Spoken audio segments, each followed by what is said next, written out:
আল্লাহ তাআলা কেন বারবার বলছেন আমার কাছে ইনদাহু আজরুন আযীম, আমার কাছে হুসনুল মাআব, উত্তম আশ্রয়স্থল, আমার কাছে অনেক কিছু আছে। আল্লাহ তাআলা কেন বলছেন শুনবেন? কেন বলছেন? কি আছে আসলে আল্লাহর কাছে? শুনতে হবে না আমাদেরকে?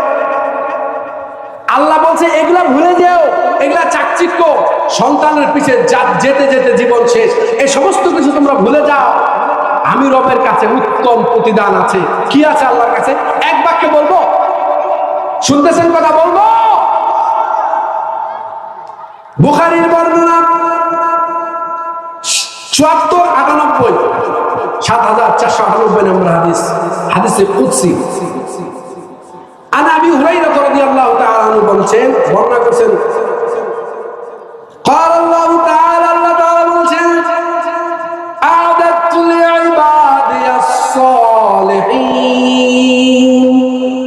মা লা আইনুন রাআত ওয়ালা উযুনুন সামিআত ওয়ালা খাতারা আলা কলবি বাশার।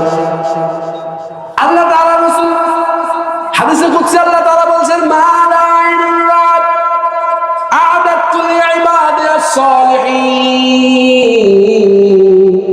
আমি নেক বান্দাদের জন্য এমন নিয়ামত রেখে দিয়েছি, মা লা আইনুন রাআত, যা কখনো কোনো চোখ দেখে নাই, ওয়ালা উযুনুন সামিআত, আর কোনো কানও কখনো শুনে নাই, ওয়ালা খাতারা আলা কলবি বাশার, আর কোনো অন্তরও কখনো কল্পনা করে নাই।